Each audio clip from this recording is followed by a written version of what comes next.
Dah. Bismillahirrahmanirrahim. Assalamualaikum warahmatullahi wabarakatuh. Sebelumnya perkenalkan kami dari kelompok 18 mata kuliah Kewirausahaan Syariah yang beranggotakan ada Aditya Anas, Hadian, dan saya sendiri Supranoto.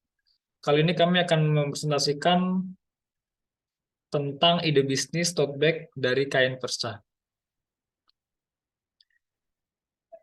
Pertama, kenapa kami memilih bisnis ini? Rencana usaha yang akan didirikan adalah produksi tote bag atau tas jinjing dari limbah tekstil padat berupa kain sisa dari hasil produksi atau biasa disebut dengan kain perca. Produk ini dibuat dengan cara menggabungkan beberapa kain, sisa dari penjahit, industri tekstil, atau pakaian yang telah tidak dipakai yang kemudian dirangkai menjadi sebuah tas. Usaha ini dipilih karena dapat menjadi solusi dalam upaya reuse atau penggunaan kembali dari limbah kain. Masuk ke analisis, ada segmen pelanggan dalam produksi tote bag. Konsumen yang dituju lebih utamanya adalah mahasiswa dan komunitas peduli lingkungan. Dilihat dari peran dan fungsi mahasiswa yang dalam praktiknya lebih sering turun langsung ke masyarakat, sehingga bisa lebih mengenalkan produk yang dapat dimanfaatkan kembali, dan tote bag ini bisa menjadi salah satu media untuk memulai dalam mengurangi timbulan plastik, sampah plastik. Lalu proposisi nilai. Bentuk produk yang unik dan ramah lingkungan membuat banyak kalangan akan tertarik dan membeli sehingga para pelaku usaha akan mendapat banyak konsumen terutama di area daerah istimewa Yogyakarta, di mana konsumen di kota ini sangat banyak yang datang dari kalangan anak muda. Lalu channel memasarkan produk kepada konsumen yang dituju. Produsen tote bag melayani pembelian secara offline juga online melalui berbagai media sosial seperti Instagram, Facebook, TikTok, serta platform jual beli seperti Tokopedia, Shopee, Blibli.com untuk memudahkan pemasaran produk. Lalu hubungan pelanggan menggunakan bahasa yang baik dan sopan agar konsumen nyaman, puas terhadap pelayanan yang diberikan. Lalu sebisa mungkin selalu fast respon terhadap konsumen yang ingin menyampaikan keluhan atau memberi kritik dan saran. Lalu revenue stream, usaha tote bag dari kain persa memiliki pendapatan sebagian besar dari penjualan produk itu sendiri. Penjualan produk merupakan cara pabrik untuk meningkatkan pendapatan dari limbah bahan sisa kain. Pendapatan tersebut mempengaruhi produksi ke depannya. Jika pendapatan meningkat, maka produksi meningkat juga. Jika pendapatan meningkat, maka akan cepat juga untuk memperbaiki segala kekurangan yang ada sebelumnya. Harga yang diterapkan pada produk merupakan penetapan harga yang dinamis, di mana selalu mengikuti harga pasar karena ketersediaan bahan baku dari supplier dan biaya produksi.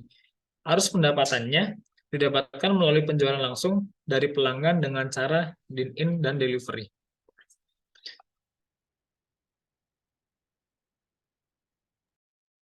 Baik, yang selanjutnya akan saya lanjutkan. Untuk yang selanjutnya ada key resource atau sumber kunci. Penggerak utama dalam model bisnis ini kebutuhannya pun berbeda sesuai dengan jenis model bisnis. Sumber daya dapat dikategorikan berbagai macam, seperti fisik, intelektual, manusia, dan finansial.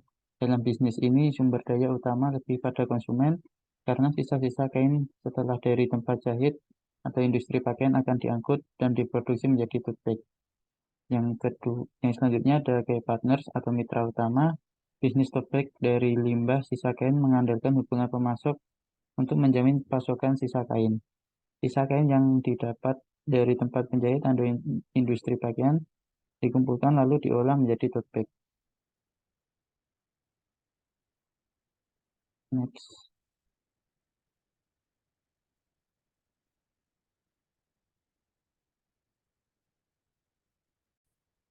Yang selanjutnya ada kayak aktivitas atau kegiatan utama.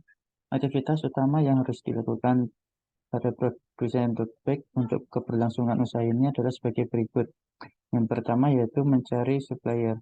Bagaimana yang dimaksud di awal bahwa supplier dari produksi ini adalah tempat penjahit dan bahan sisa kain dari industri pakaian, mulai dari tempat penjahit yang kecil sampai dengan yang besar, dan mulai dari pabrik skala rumah sampai pabrik besar. Sumber di atas merupakan sumber utama dan sumber yang paling memungkinkan untuk menemukan berbagai bahan baku. Yang kedua yaitu memberikan produk prima.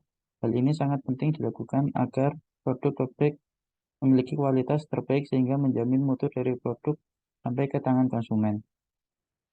Yang terakhir ada pendistribusian. Kegiatan ini merupakan kegiatan pokok yang tidak boleh disepelekan. Bagaimana pasar konsumen anak muda sangat banyak di Yogyakarta, maka diharapkan rantai distribusi dapat menjangkau seluruh konsumen yang ada baik jalur distribusi langsung atau melalui pihak kegiatan seperti reseller. Yang selanjutnya ada cost structure atau struktur biaya. Biaya yang harus ditanggung oleh produsen tote bag ini terdiri dari 3 jenis biaya, yaitu fixed cost, variable cost, dan overhead cost. Untuk biaya untuk yang pertama ada biaya tetap yang harus ditanggung oleh produsen, antara lain biaya sewa tanah dan gedung sebesar 30 juta per tahun. Untuk gaji para pekerja 2 juta dalam per tahun sehingga 24 juta dalam per tahun. Jumlah pekerja 6 orang sehingga dalam per tahun menghabiskan 144 juta per tahun. Yang selanjutnya ada biaya variabel yang harus ditanggung oleh pengusaha. Biaya distribusi produk sebesar 2 juta selama setahun sehingga biaya untuk per tahunnya 24 juta per tahun. Biaya bahan baku limbah kain bekas 2.000 per kilo. Stok yang dibutuhkan dalam 1 bulan sebesar 1.500 kilo per bulan sehingga setahunnya sebanyak 18.000 kilo per tahun. Sehingga untuk per tahun dihabiskan biaya 32 juta per tahun.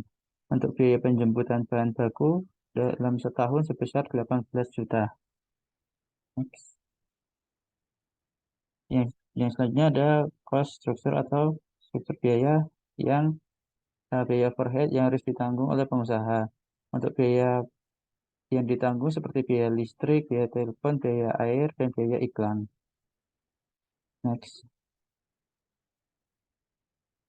Yang selanjutnya ada analisis SWOT. Di sini ada analisis strength atau kekuatan.